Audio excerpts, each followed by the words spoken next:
What does the ICJ's interim order of January 26th actually mean?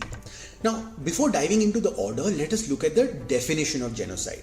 Article 2 of the Genocide Convention defines genocide as killing members of a national, ethical, religious or racial group, causing serious bodily harm or mental harm to them, deliberately inflicting conditions to bring about their physical destruction in whole or in part, imposing measures intended to prevent births within that group, and forcibly transferring children of that group to another group. Article 3 also prohibits certain other acts, namely conspiracy to commit genocide, direct and public incitement to commit genocide, attempt to commit genocide, and complicity in genocide.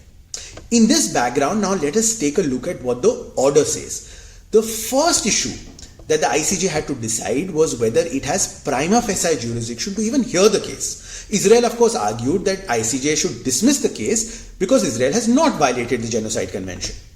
The ICJ ultimately held that it has jurisdiction because, number one, both South Africa and Israel are signatories to the Genocide Convention. Number two, there exists a dispute since both parties hold opposing views on the subject. And three, and most importantly, the ICJ held that in its view, at least some of the acts and omissions alleged to be committed by Israel in Gaza appear to be capable of falling within the provisions of the Genocide Convention. Next, the ICJ had to decide if any interim directions should be given. On this, the ICJ held that it may exercise this power only and only if it is satisfied that the rights asserted by the party requesting such measures, that is South Africa, are at least plausible. In other words, interim direction can only be given if the ICJ finds allegations against Israel at least plausible.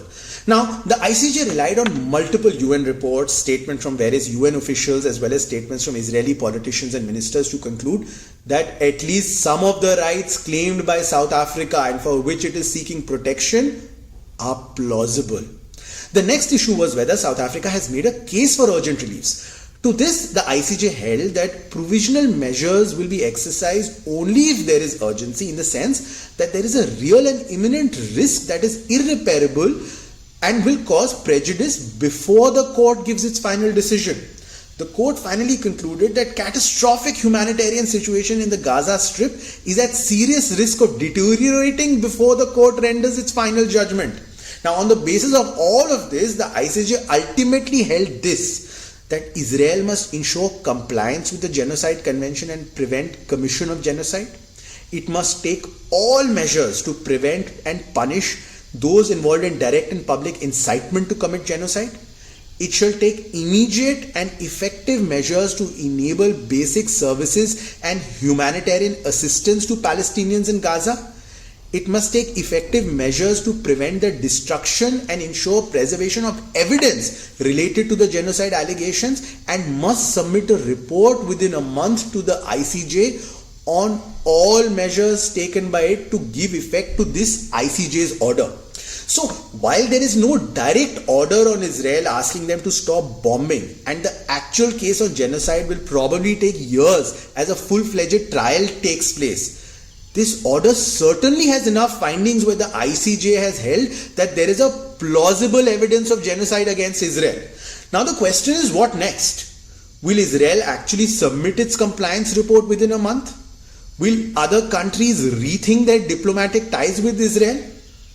Is the ICJ's order toothless, or is it a good starting point for the international community to put pressure on Israel for a ceasefire and pressure on Hamas to release innocent hostages? And also, are all the protests happening in favor of a ceasefire actually now illegal given the ICJ's finding? Let me know in comments.